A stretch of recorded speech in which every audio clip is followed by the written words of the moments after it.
hey everybody, this is Flavio Romeo, and as promised, we have just an amazing guy on our Towncast.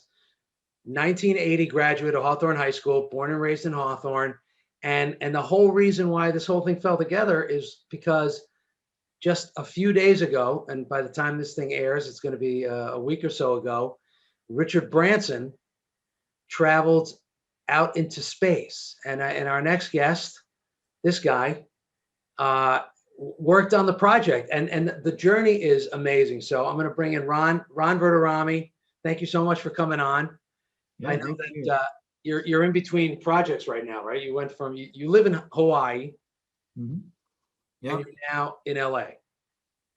Well, I fly for a cargo airline, so yeah, I'm in the middle of a trip, so I'll go back tomorrow. Quick shout out. Take a look at your hat. Dip your hat a little bit. There it is. Air cargo. So he's a pilot, and he's going to tell you the whole story. I, on the other hand, live in. For those of you that don't know how to pronounce this, it's New Jersey. New Jersey. Oh, I have to get one of those shirts. That's what funny people when I went to Hawaii, they go, "You got a New Jersey accent." I go, "Do? Oh, okay." You do? I don't think it. Well, why would I think you did? It's funny, I used to tell people like they never seen snow or anything. I say, when I grew up, we used to take hot water and pour it down the window to unfreeze the lock in the car, and they look at me like, "You're making that up." I'm like, "No, I'm not." Yeah, exactly. And then, do you remember growing up? Well, you haven't seen snow in a long time if you're in Hawaii, but do you remember growing up in Hawthorne? We used to get so much snow, like a ton of. I remember 2-3 feet. We used to have forts where the plows plowed all the snow. We used to make forts behind it. I feel like we haven't had that kind of snow in such a long time. I remember even when I was like in college and come by, you get a little bit and turn to slush, and it was like never that big anymore.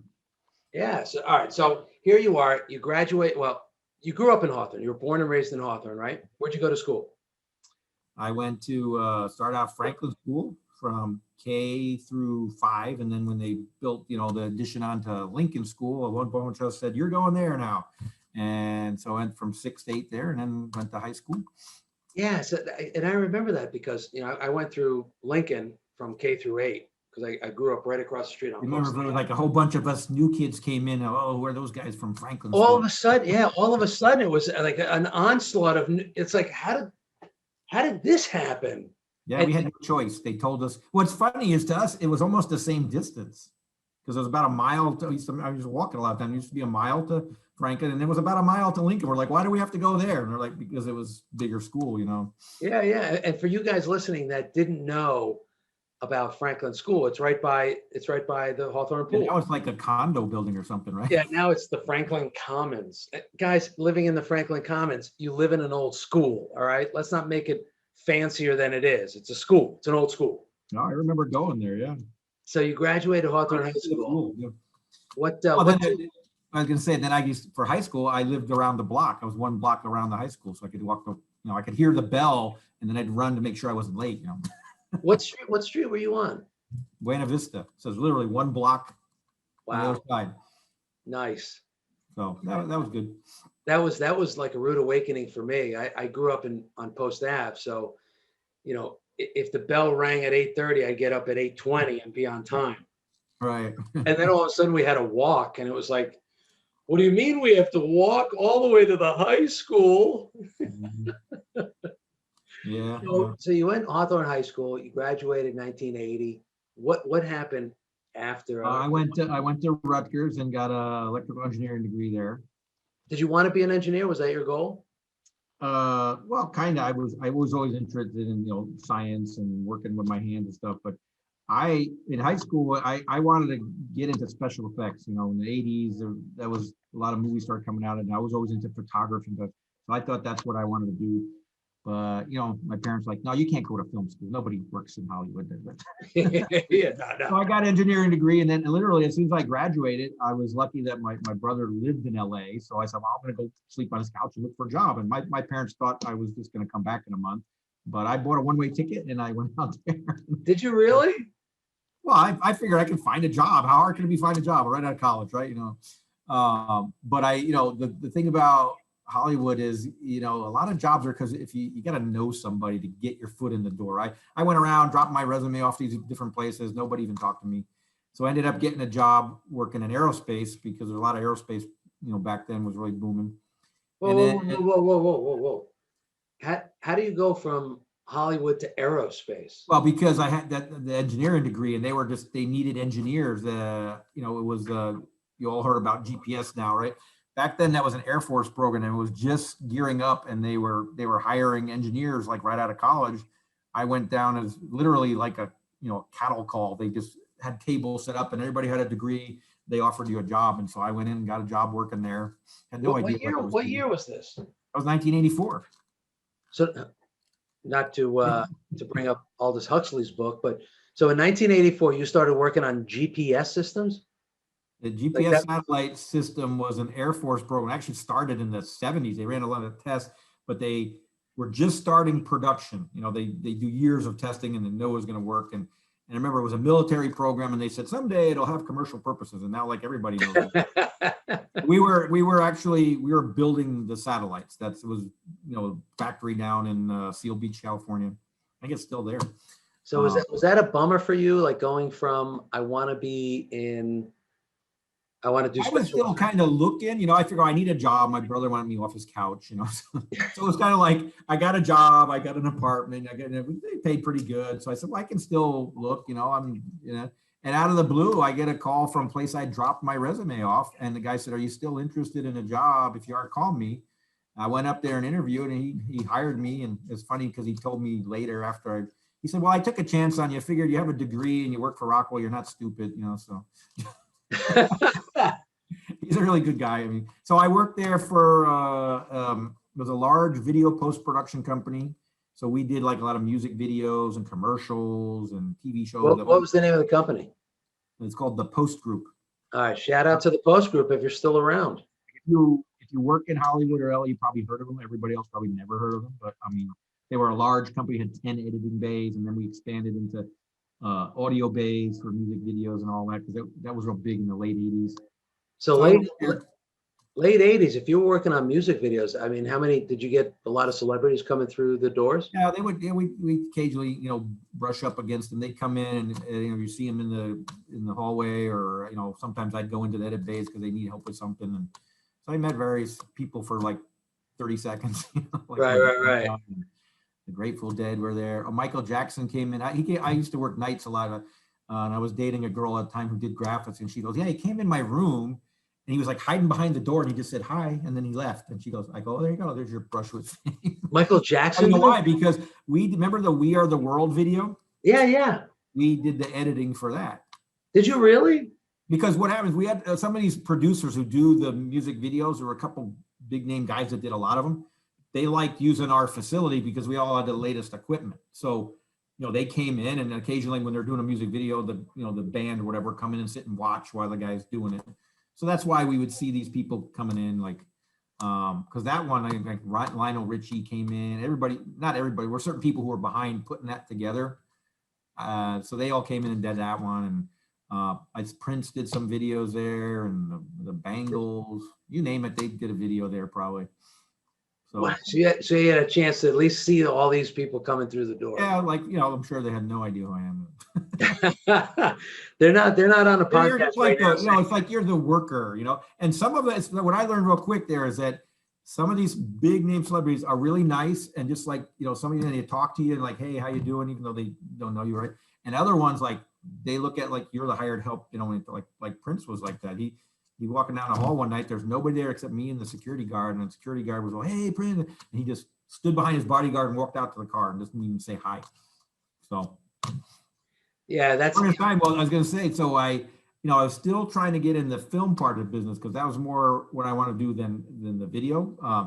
And UCLA used to have a program that you take these classes, like adult classes, right? And then you could work as an intern. It's a way of getting free help on movies. Right. So Yeah, exactly. I worked on a movie, and you can look it up. It's my only film credit.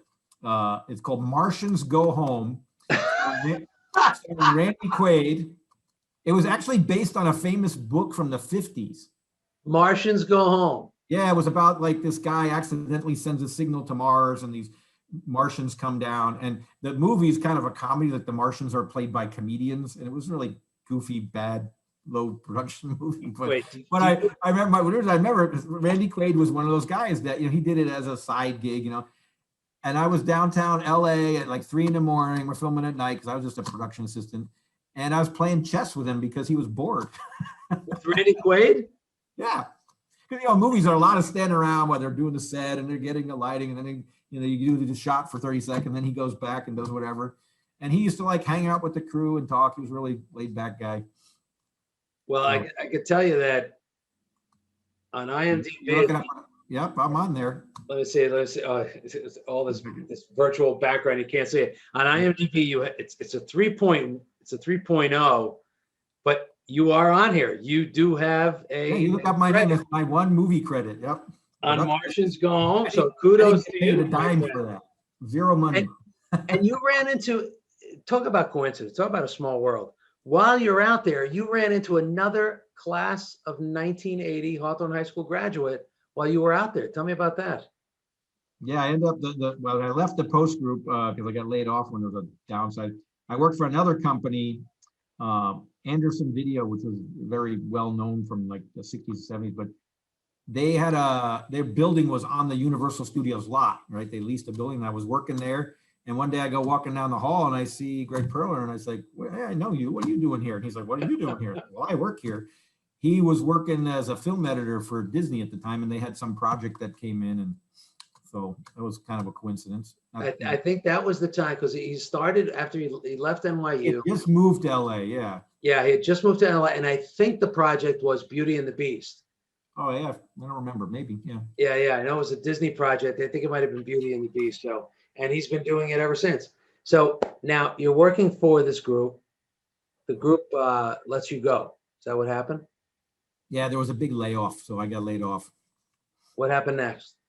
Well, then I was at Anderson Video for like 2 years, and there was another layoff. That's what happens in Hollywood, like when there was a writer's strike or something, and like all work stops, and they just no business. They're like, hey, we don't need you, and so. But right around that time, I had always been interested in aviation, and I had gotten my private license right in 1985. Now, how did you get you? Because this is one of those things. It's not like getting a driver's license where you just read a manual, you take a driver's exam, and get your license. What's the process? The process, you go to your local airport, and they all have instructors and schools, and you say, hey, I want to learn how to fly, and you take lessons. But you learn on a single engine, right? First, a little Cessna 2-seater. So I learned to fly in LA, just flying around there. And so you started in a single engine plane. Oh yeah. And you have to put a certain number of hours, right? The minimum you need is 40 hours. It just depends like how fast you pick things up, and there's a written test, and then the part's probably interesting to most people. Usually you're flying with your instructor all the time, right? Right. To get your license, you have to do what they call solo. You have to go when he thinks you're ready. It's like, okay, go out by yourself and take off and do 3 takeoff and landings. And you've got to learn like wind shears and you got to learn. Yeah, you got to learn all how to navigate, how to use the radio, all that stuff. But you go solo, and then that's not your license yet. You have to build up, so many hours of doing certain things. Like you have to do a bunch of flights, more than 50 miles. When you got all that, then you can go to FAA and say, okay, I'm ready to take the test for my license. And you go with a FAA examiner, and he has you go do a bunch of stuff, and then he signs off your license. And then to get commercial, there's just a bunch more licenses you have to get as you go along the way. So so you go from single engine, do you then go to double engine or? Well, usually the progression, you go single engine, and a lot of people just stay there, just fly single engine, but you can only fly in the day in good weather, right? And so you get what's called instrument rating, where you fly just looking at the instruments. So you can, you've probably been in a plane, you come down, it's raining, you look out the window, you guys land, you can't see anything. Well, we're flying just using the instruments.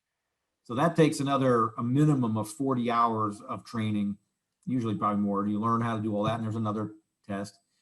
And then from that, the next license is a commercial license. So if you're going to fly for money, anything like you're going to fly to get paid, you have to have a commercial license. So that one's a little easier to get. So once you have a commercial license, then usually the add-ons, like you said, a multi-engine rating. So you can fly So a twin. multi-engine meaning like a jet or No, still multi-engine just means a plane with two engines instead of one. So more than, usually you start out small plane with two prop engines, right?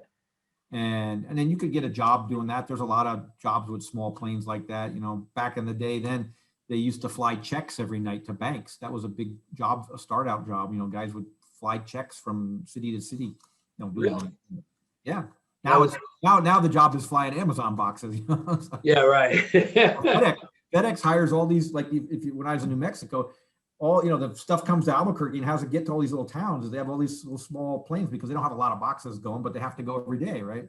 Right, So FedEx right. hires tons of stuff like that. But and then once you got your commercial license, yeah, you start to try to look for a job. My first job was flying for a company called Scenic Airlines. They're well known since 1930s. They fly Grand Canyon tours. They fly Really? to Las Vegas, taking tourists over the Grand Canyon. We fly right over the rim, 1,000 feet. We used to take people, then they get up, ride a bus and go into the canyon, and then we'd fly them back. And we also went up to Monument Valley and Zion and stuff because all the national parks there. So that was a good starting job. That was in an airplane called a Twin Otter, so it held 19 people. And we had a lot of tourists, seems like most of the Americans would drive to the canyon. All the tourists come into Vegas, they just want to fly out there. Did you ever goof on people and just be like, We didn't do that because you don't want to get them sick. They get sick anyway. But there's if you ever heard of it, Rainbow Bridge, it's a natural arc that's 600 feet. yeah. We have this tape system for different language. You hit a button and it would say, "Oh, on your right there is Rainbow Bridge. It's 620 feet." We used to say on the tape, we could fly under it if we wanted to. And right when that would come on, we turn around like, "Yeah, let's do it." And they're all like, "No." It was fun, having all the tourists, because they're. So how long were you doing that for? I did that for 2 years. And then, the airline industry goes in cycles. Everybody started hiring. I got a job with Mesa Airlines, which is a regional airline. I know Mesa. Yeah.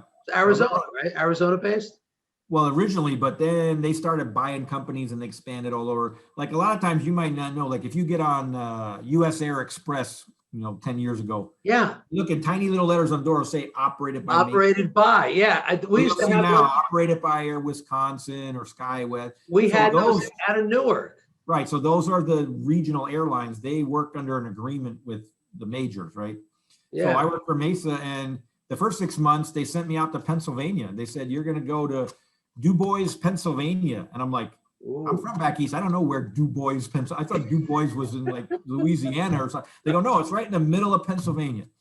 Oh It boy. turns out it's right like the Corning glass factory is there. That's why there was an airport there. And we would fly to little cities in Pennsylvania, New York, and feed Pittsburgh. So Pittsburgh was the hub. Went down to Virginia. One time I went up to Connecticut, flew over New York and Atlantic City and stuff. So I was there for 6 months, and then I went to New Mexico. And I flew for like 3.5 years in New Mexico. So that's totally different out west, and it was fun. And it's And still then- not jets. You're still not flying. Oh, so then I got hired by United, and the thing is, again, the hiring was crazy. They're hiring left and right. I interviewed and got hired, had to wait a couple months, but I actually went to training in May of 2001.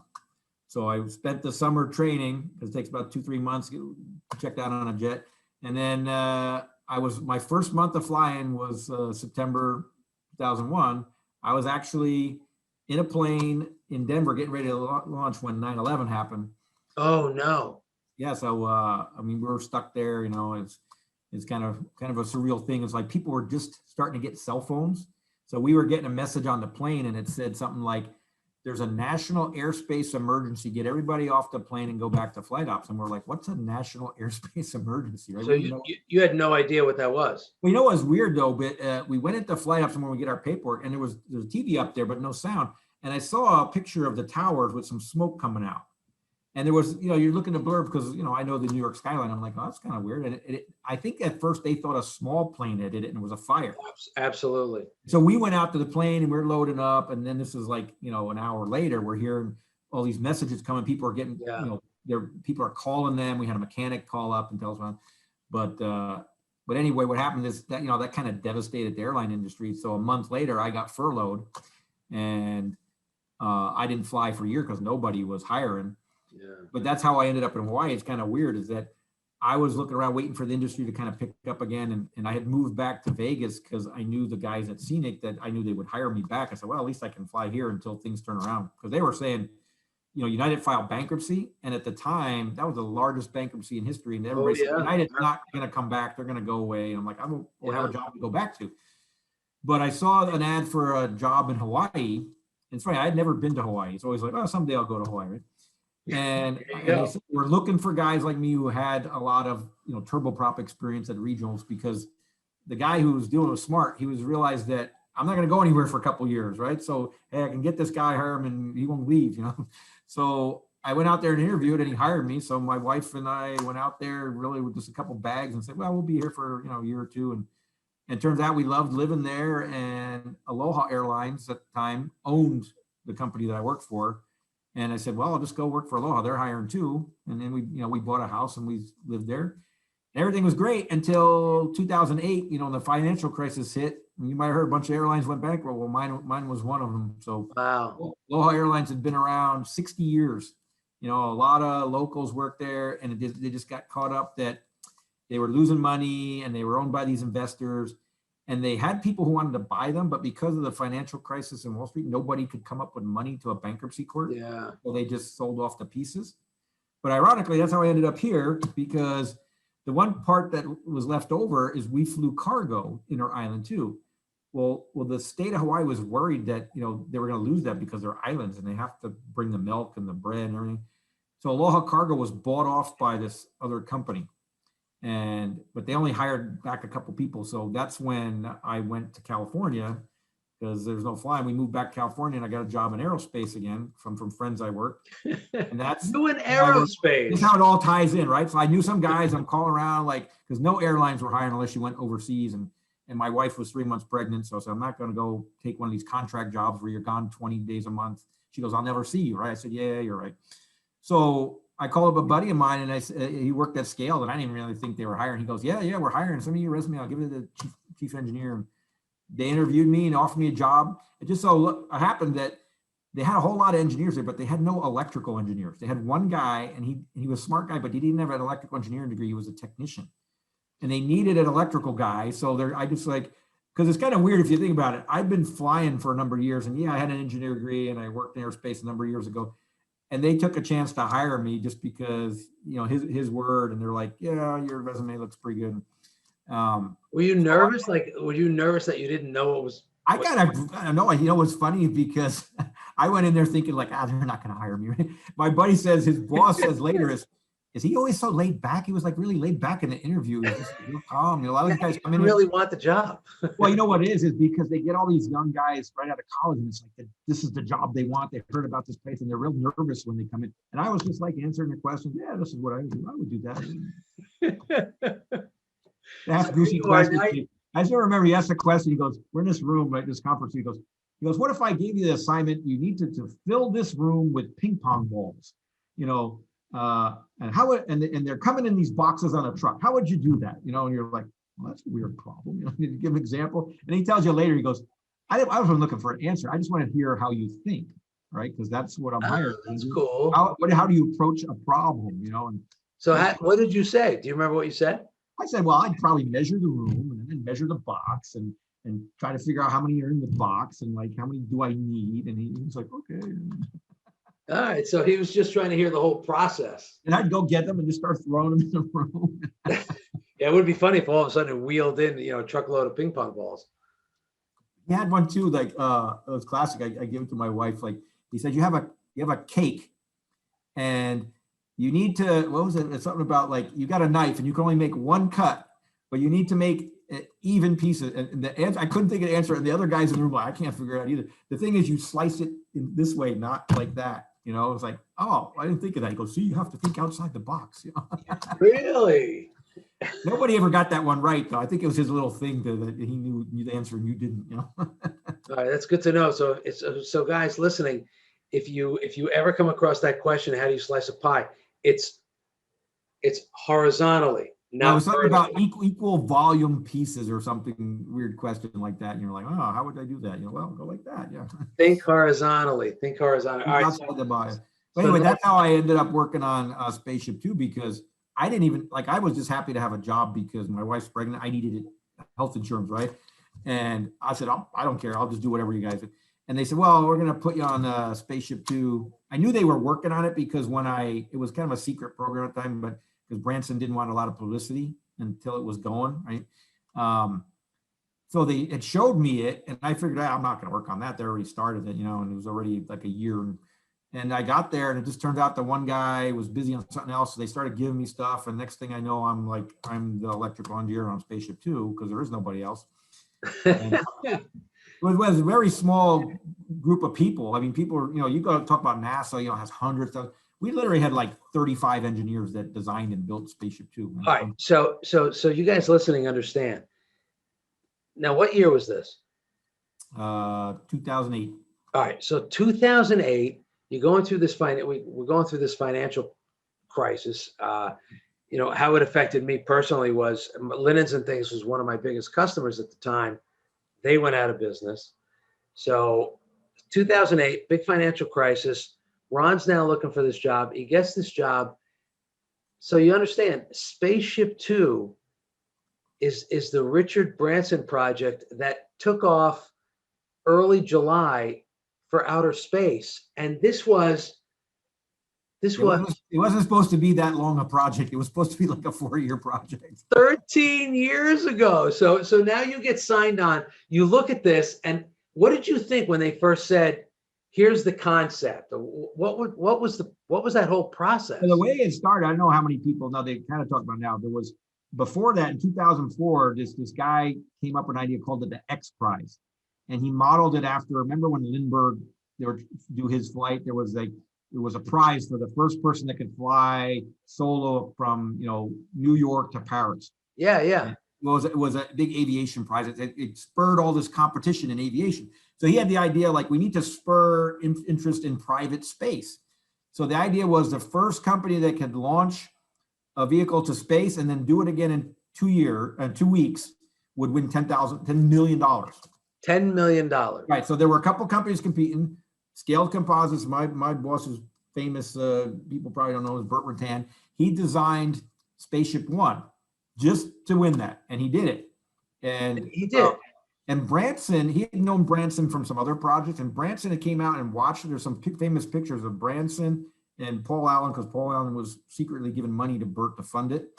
And Burt, and they're sitting there after that first Spaceship One flight, and they won the X Prize.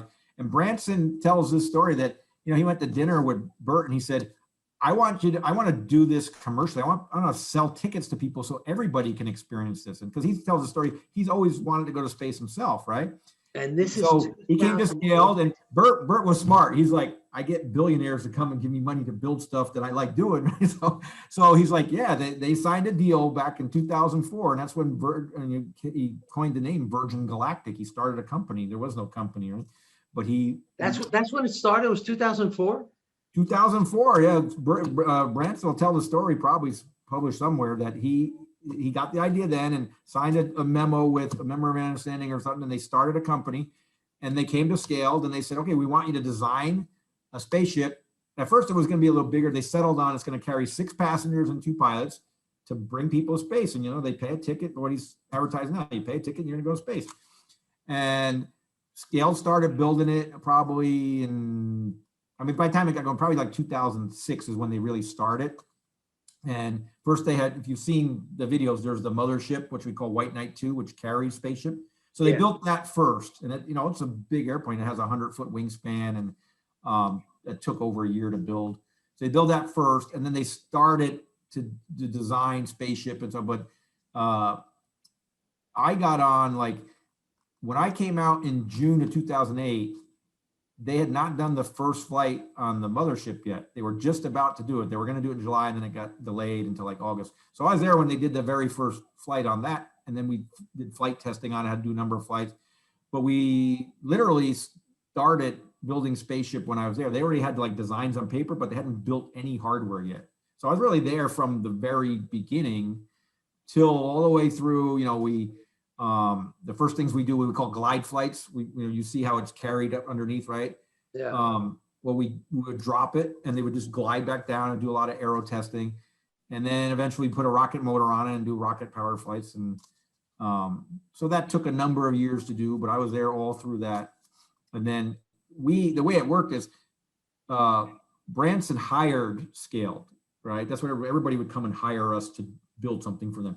Right. So they were always planned to build their own and set up a company. He set up another company. It's called the Spaceship Company, which builds their hardware now. Scaled's not involved anymore. So our job was to build Spaceship 2, test the concept, approve it, and then just hand it all to them. And you might have heard there was an accident in 2014. We're doing a test flight, and unfortunately the vehicle broke up, and one of the pilots was killed. And also, yeah, I do remember. A lot of people thought that was going to kill the program, but Branson's company already had been working on building the second spaceship, and they were pretty far along, so they just continued on, and that's that's Spaceship 2. Well, the vehicle is called Spaceship 2, but that's serial number 2. Right. That's the second one, right? They actually have 3 now, I think. So serial number 2, 3, and 4. So that's what they've been doing over a number of years. So and then their plan always was to move to New Mexico. They built what's called Spaceport America. I mean, you can look it up on Google Earth. They really, if you know where Las Cruces, New Mexico is, it's very south, like on the Texas New Mexico border. Just north of there is a lot of it's funny. It's probably within 10 or 20 miles of where they blew up the first atomic bomb. There's a famous site there called the Trinity site. Really? If you look at a map of people familiar in New Mexico, there's White Sands, missile test base. It's a restricted area. It's been there for 50 years. Las Cruces is just west of there over the mountains, and this is where Spaceport America is. They got the New Mexico government to pitch in and build it and try to attract businesses, but they're the main customer there. So they moved there, and that's where they're doing all their flights out of. So that's where you saw Branson, riding his bike in there. And yeah. Well, that was the weird thing. All of a sudden on Facebook, I see you post a picture. Now that it's public information, I see you post a picture of sitting in like the boardroom with that was at Scale on the very first. Branson would come out for big milestone events. So that was the day, the first glide flight, the first time we were going to carry Spaceship 2 up to 50,000 feet and drop it and see that we were confident it was going to fly, but you don't know until you fly it, right? Yeah. So he came out, the guy in the back is his son. That's how long ago. His son's like 26 now. He looks like he's 16. He probably was 16. Yeah. And then the guy sitting next to me is Brian Binney. He was the guy who flew the pilot and won the X Prize. So he's like one of the second commercial astronaut ever. He's an ex-Navy test pilot, really nice guy. And there's some other people in there that worked on the program.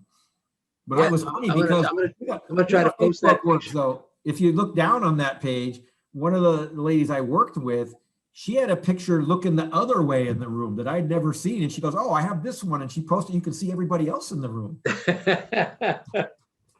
So what was your role in the whole development process? I was the electrical engineer that designed the electrical system. I was the only one. Like I said, we're a small team. There was one guy who designed the landing gear, and he did all that. I designed the entire electrical system. We had like another guy who did flight controls. Half the engineers were what we call structures people. They built the structure and the composites, all made out of carbon fiber. So, but small integrated team. That's how we did things and got things done quickly. We didn't have all this bureaucracy of Boeing and all the big aerospace companies. We just Bert encouraged us to. If you work for big aerospace, usually in a cubicle, you never leave your desk. He used to joke like some guy who designs a fuel pump probably never even sees it. What he does for 10 years. I worked on this fuel pump. We were encouraged to go down on the shop floor and work with the people, get our hands dirty. So I crawled all over Spaceship and White Knight 2, did whatever I want. You could just literally walk down to the shop and do whatever you want. They should have taken all you guys out. That you should have been on. They said they were going to eventually that we would be like, in the back on test flights, but they never did that. They should. They should definitely listen. Mr. Branson, Sir Richard Branson, if you're listening, because I know, we've got one listener in the UK and it might just be you. Get Ron on the flight. If it wasn't for the electrical components. Did they forget the people that designed and built it? You hear in the news now, like, oh, Virgin Galactic designed a spaceship. We're all like, no, they didn't. We No, did. you guys did it. And if it wasn't for you, there'd be no power, no lights, no nothing. I mean, I'm not bragging, but I mean, the way it was is every wire on spaceship I was responsible for, because That all the is other guys so- were not electrical guys. They didn't they had sensors in their system, like the landing guy, a good friend of mine. He's like, hey, I got these gear sensors. He tells me what he wants and how it to work. I had to draw that out, and then I worked with the electricians we had and got it installed and tested. I mean, so everything that has a wire on it, I worked on, I touched. Dude, this is, for you guys listening, this is I'm sure you know it. This is the beginning. This is the very beginning of commercial space flight. Mm-hmm. And this guy was involved in turning lights on. There'd be no power. Is totally battery powered. There's no generators. Yeah. So, I mean, this is the beginning of commercial space flight. And I know, well beyond our years, our children and their children, it's going to be like going to Disneyland is going to be like, hey, let's go to outer space. Okay. It's only Maybe someday Spaceship Two will be in the Smithsonian. That'd be nice. Yeah, absolutely. The whole Burt Rutan, if you look him up, I mean, people, if you remember the Voyager that flew around the world, yeah, Burt designed that. That's in the Smithsonian now.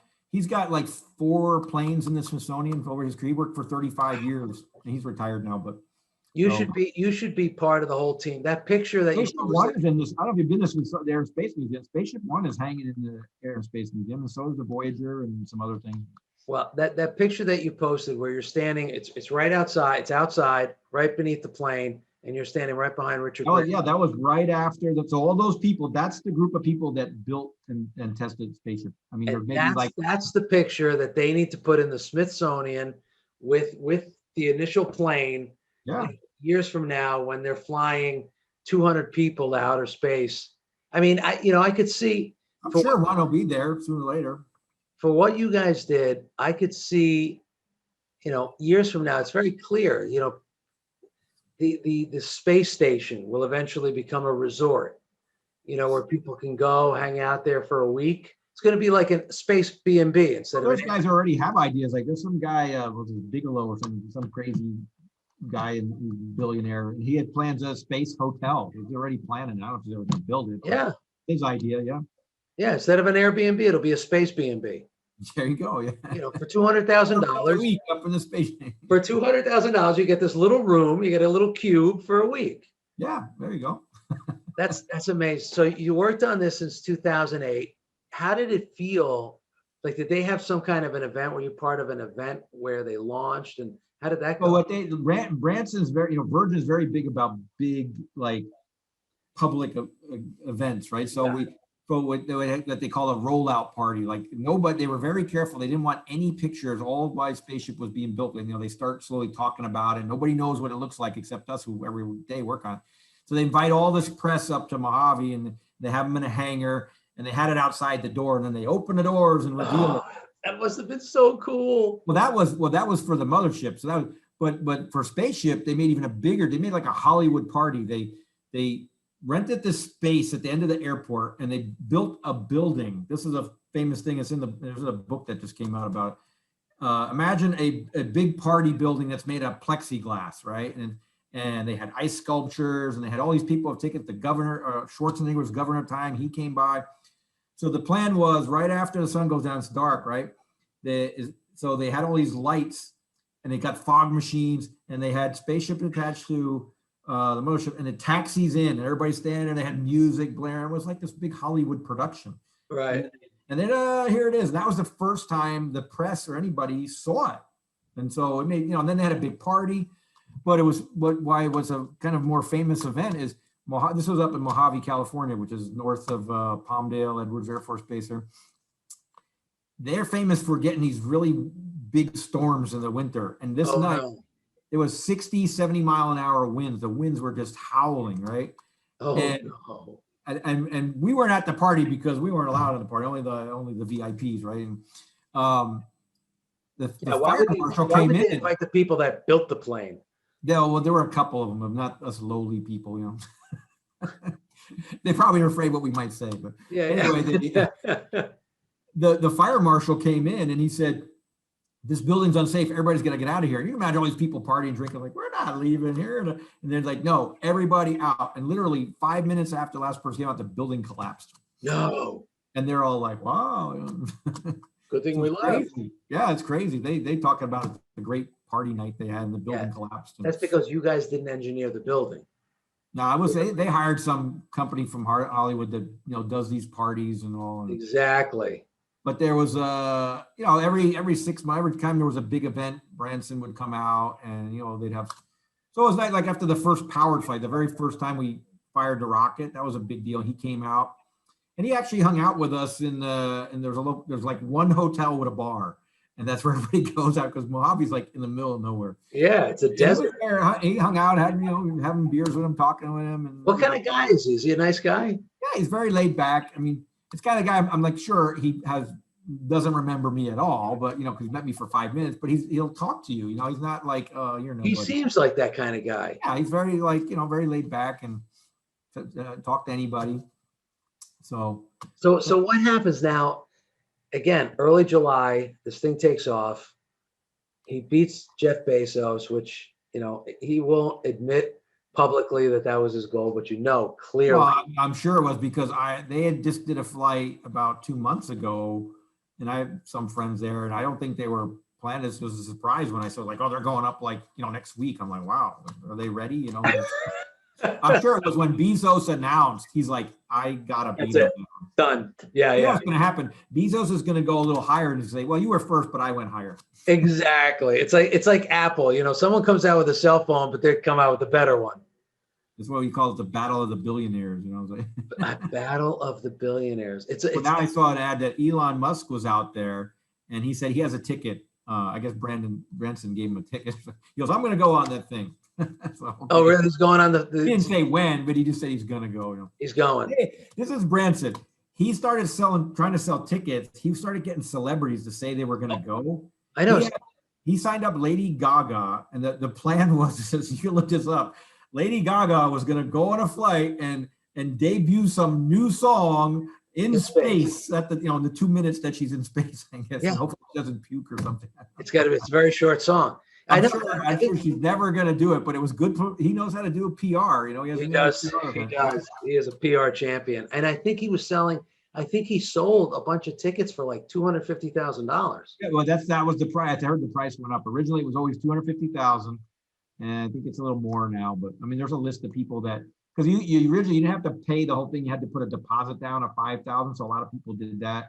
But then you get your place, like if you pay the whole thing, you get your place moved up on the line. So I'm sure now all these people who've been waiting for, a lot of people who had money in the beginning, I've been waiting for 10, 15 years. You told me this was going to happen in 3 years. And now they're hey, you went up. I want to go next week. Right. Yeah, exactly. Now their doctors are saying you're not going to outer space. But here's the thing is they don't have a commercial license yet from the FAA. This was technically a test flight. Oh. So when it's a test flight, the FAA just says each person has to have a job. So his job was to, I think he said, to evaluate the customer experience of the interior. That was his job. That's what they said. Everybody just needs to have a job. Yeah, but the job can be like, here, I'm giving you this iPad. You monitor the fuel temperature for us. You're a flight test engineer now, right? Right. Take pictures inside. He actually went on a flight when we were flight testing White Knight 2. He went up. We had one seat in the back, flight test engineer. He went up on a flight in that, and they gave him an iPad and said, here, your job's to monitor these temperatures and stuff. But when you're the guy paying the bill, you get to do whatever you want, right?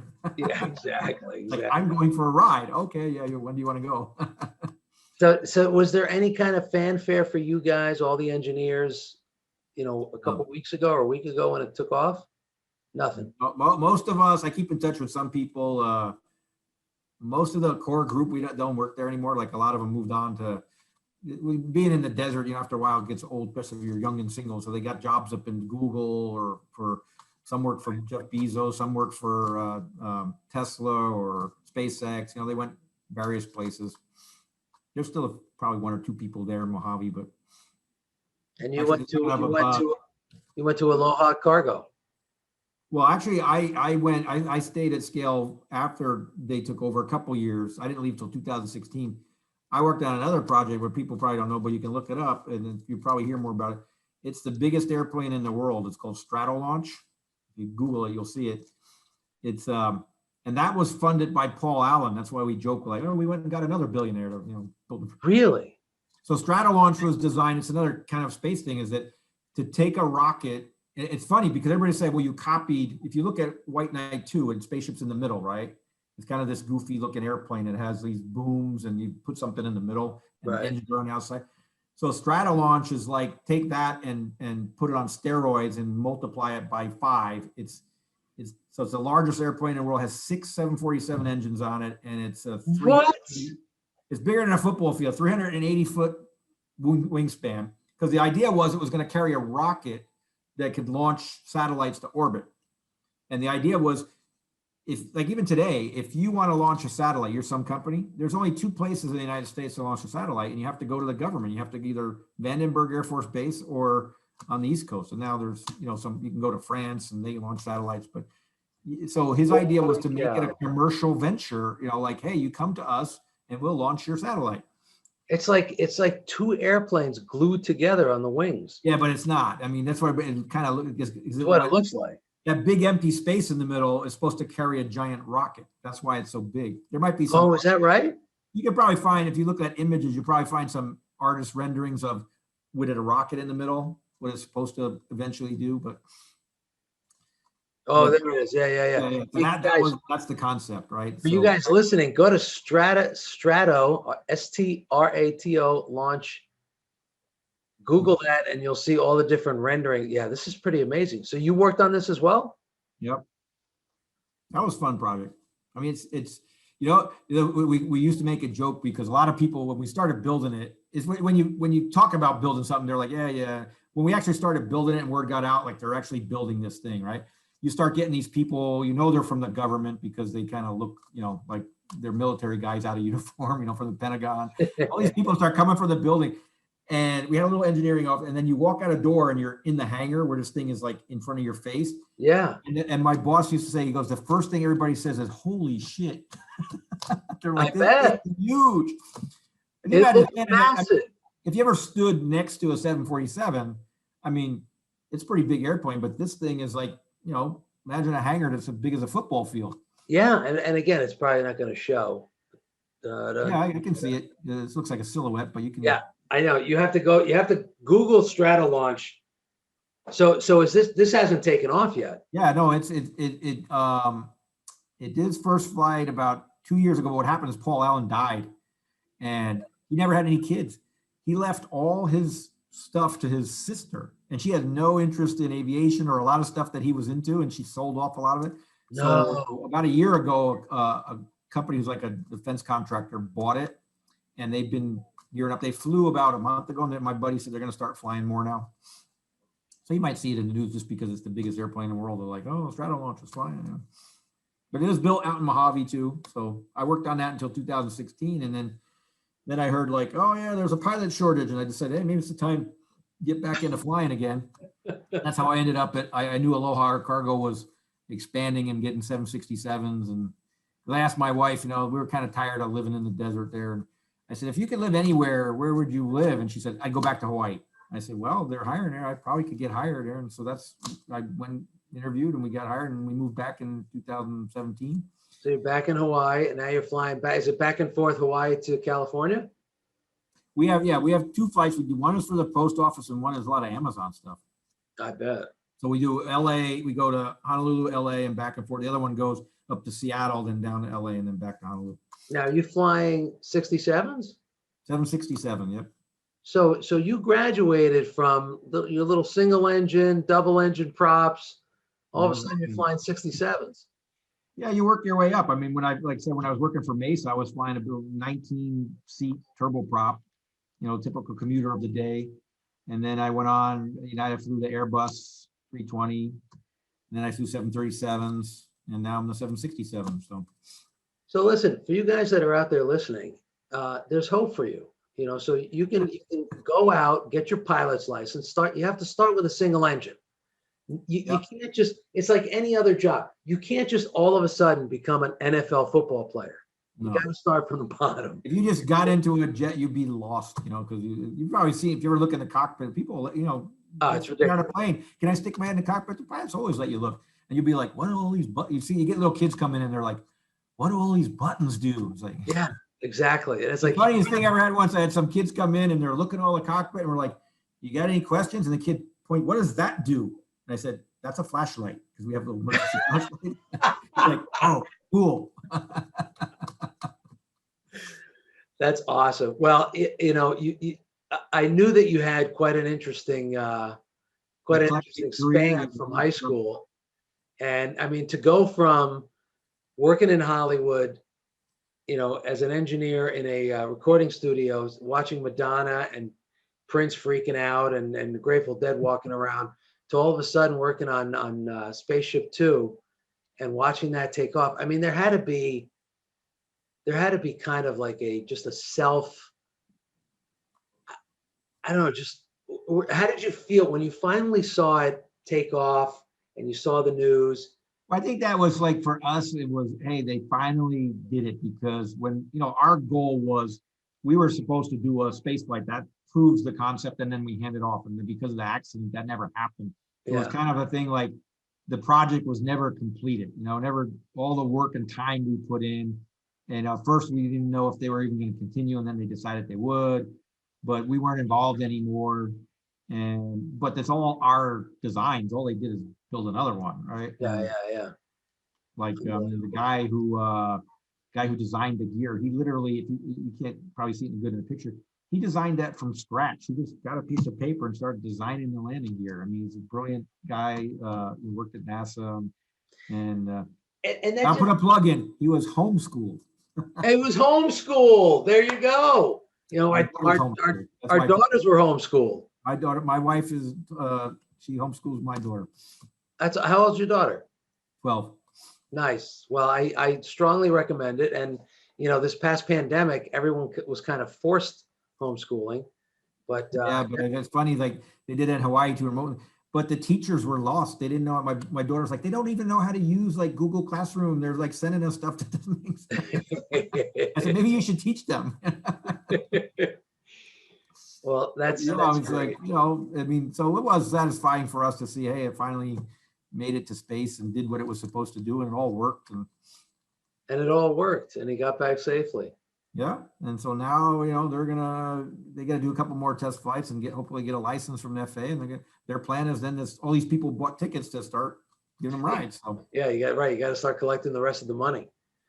So, yeah. what do you think? You think you're going to retire with Aloha, or do you see some other engineering? Well, I don't know if people don't know, the FAA, you have to retire at 65. You cannot fly commercially after 65. And you Oh, can't I could go back and do like tours over the Grand Canyon, but airline pilots have to retire at 65. It's kind of a silly rule because we have to take a medical every 6 months. So we are always arguing like, as long as I can pass my medical, why do I have to retire? But right. the way it's always been. I wish they did that for people that drive cars because, Yeah, really. Like when take a test. When was the last time you took a test? Oh, 1920. yeah, exactly. I mean, my father-in-law is going to be 91 in September. He still drives around. That's why I keep looking out the window. He still drives around. And I got to tell you, I don't think he'd pass the test if he took one. There's a lot of people out there like that. Well, yeah. I mean, yeah. But yeah, that's the thing in aviation. You're forced to retire at 65, so you got to figure out what you're going to do after you hit 65. Yeah, but you could still, like you said, you could still do little charters. You could still do tours. I might do like teaching. A lot of guys teach in a simulator because we have to Okay. use them every 6 months. So there's a lot of sim facilities around. That's something to do. Well, Ron, I can't thank you enough for coming on. I know that you're in between flights, and I know it takes a toll.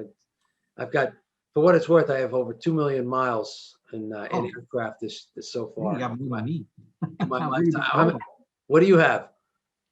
I mean, I have 300,000 on American just for the last 3 years going back and forth to Miami, but I'm not doing that anymore. Yeah, We were flying 2 planes in Miami, so I would go 2 weeks to Miami and fly, and then I'd go home. And yeah. I did a lot of China, a lot of India. that'll add up. I actually did. I did go around the world twice, on 2 different trips. So it takes its toll. So I give you a lot of credit for what you're doing, and and hopefully, listen, if you do decide to retire when you're 65 and you're going to go back to doing those Grand Canyon tours, let me know. I'll get you back on the Towncast, and we'll set up like a Hawthorne day where we all go out to Vegas and you take us all on a trip There you go. You know. over the Grand Canyon.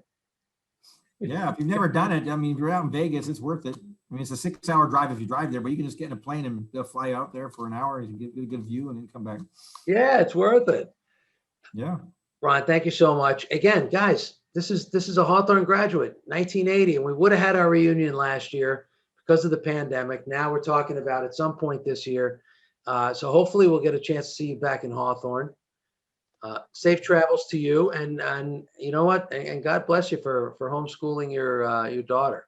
It's It's not recommend it easy. to everybody if you It's can not do easy, but it's rewarding. All you homeschoolers out there, it's a challenge, but it's rewarding. You teach your children things that they can never learn in school. Well, that's the thing too. There's no constraints. You go at their pace. They can learn whatever they want to learn. You know, you learn No all the ceiling.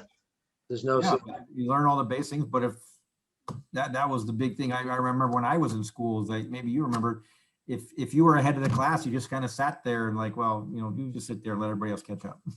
Yeah, see, I never had that problem. While you were sitting there as a future engineer thinking, wow, this is so boring, I'm sitting there trying to figure out what the teacher's talking about.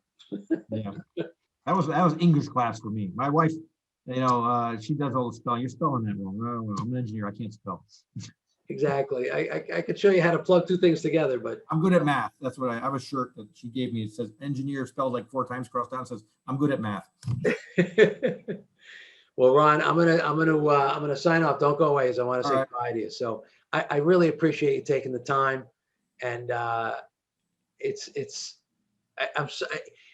take a personal pride that someone in our class, someone from Hawthorne, was involved in this epic moment, and I don't feel like people see it as being that, because there's so much stuff that goes on a daily basis. But the fact that this was the first non-NASA, just some guy that had a lot of money that decided he wanted to do this and been working on it for 12, 15 years, and he did it, and you were involved in that. That's kudos to you, And man. the thing is, I just fell into it by accident. You know, you can say, I always tell people it's due to bankruptcies and the economy. And I mean, I lost jobs along the way, and then I ended up with another one, and that's how I ended up there. Hey, when the door closes, a window opens up, and you certainly found a great window to be a part of, and that's awesome. You never know what Yeah. you'll be involved in. Exactly. So don't be discouraged when things happen, because things happen for the better. And Yep. I truly believe that. And everybody listening, I know it's been tough times this last year, and don't sit and wallow.